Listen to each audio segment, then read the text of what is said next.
Assalamualaikum warahmatullahi wabarakatuh.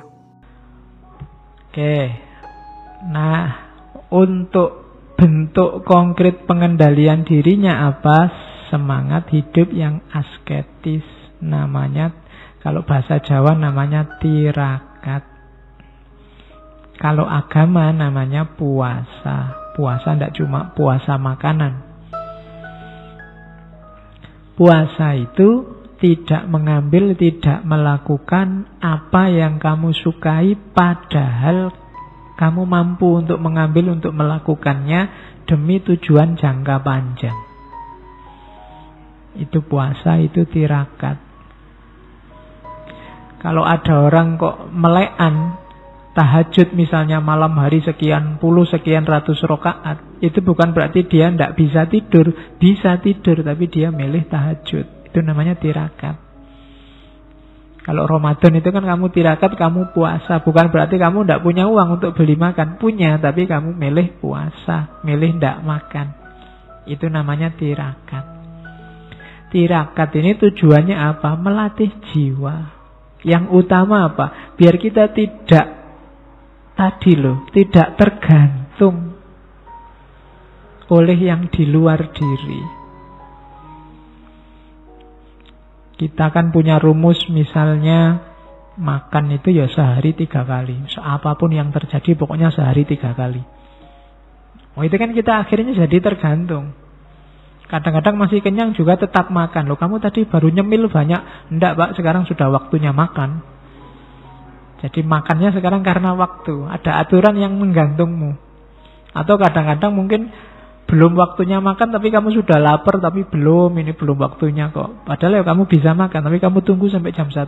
Ini kan terus ada teori, ada konsep, ada aturan yang menggantung hidupmu. Nah, biar kamu tidak terikat di situ, ayo puasa, ayo tirakat, latihan tidak terikat. Biasanya tidur, bangun. Biasanya makan siang-siang, tidak makan sekarang.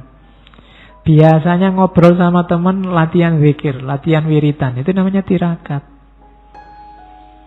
Alah, Pak, kan sunnah, Pak. Iya, sunnah. Makanya namanya tirakat. Tidak sembarangan orang bisa. Jadi hidup semacam ini namanya hidup asketis. Tujuannya apa? Tidak jatuh cinta sama dunia. Tidak terikat oleh dunia. Kita kan banyak mewajib-wajibkan yang tidak wajib. Saya itu cakepnya kayak rambutnya panjang segini loh, Pak. Jadi tiap hari kamu ngitungi rambutmu biar panjangnya pas segitu. Itu kan yang tidak harusnya kamu atur, jadi kamu atur. Kamu repot sendiri, sumpek sendiri. Saya itu, Pak, cakepnya kalau pakai jaket model kayak gini nih. Akhirnya kemana-mana kamu pakai jaket. Sumuknya kayak apa, kamu pakai jaket ben kelihatan cakep.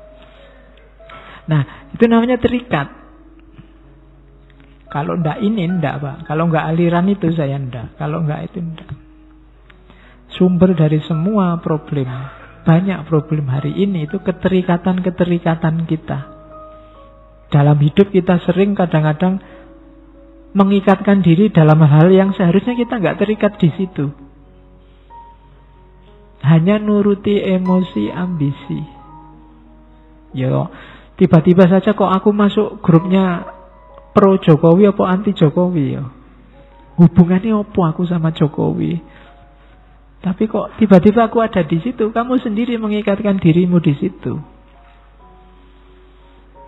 Jadi latihan hidup asketis itu latihan membebaskan diri. Kalau zaman dulu itu orang terus ke hutan, bertapa. Kalau dalam Islam namanya uzlah. Itu melatih diri, melatih jiwa. Biar apa? Biar tidak banyak terikat oleh dunia. Itu yang dilakukan oleh Diogenes. Cuma Diogenes tidak lari ke hutan, di tengah kota, tapi hidup di dalam tong, dalam timba besar. Tidur di situ. Terus kalau ada orang lewat bawa makanan, dia minta. Hidupnya dikelilingi anjing-anjing dan seterusnya. Oke, katanya Diogenes, he has the most who is most content with the least. Orang yang punya paling banyak, orang paling kaya adalah orang yang nyaman dengan kepemilikan yang paling sedikit. Kamu tidak punya apa-apa kok merasa nyaman, berarti kamu paling kaya. Dibandingkan yang punya segalanya masih merasa kurang. Gampang-gampangannya ngono.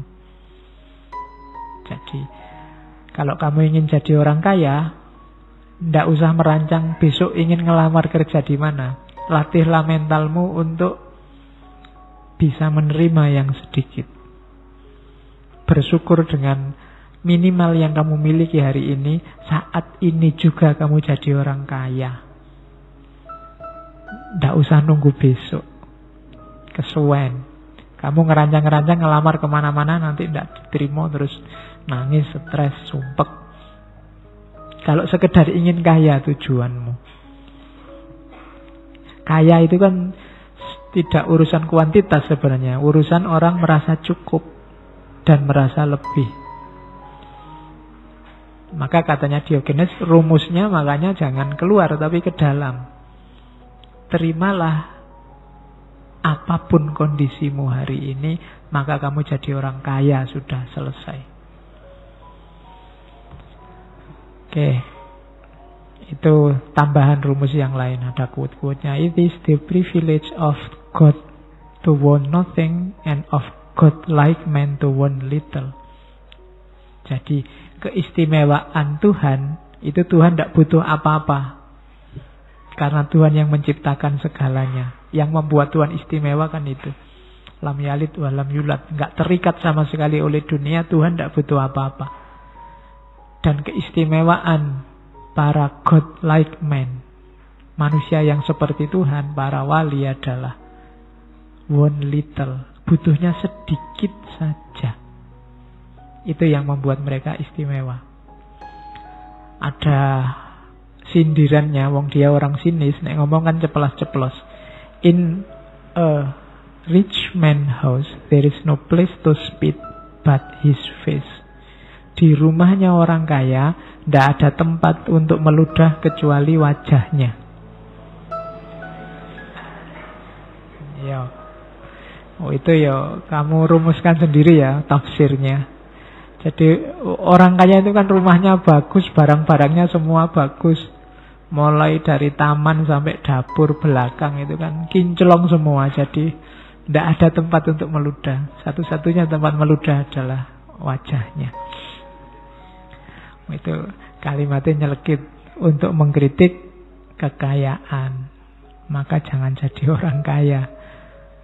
Nanti kamu membuat dirimu jadi wajahmu layak untuk diludahi orang. Oke, nah itu sinisnya si Diogenes pada orang kaya. Cuma dia tidak cuma ngeritik, karena hidupnya sendiri memang hidup yang swasembada, hidup yang cukup dengan dirinya sendiri.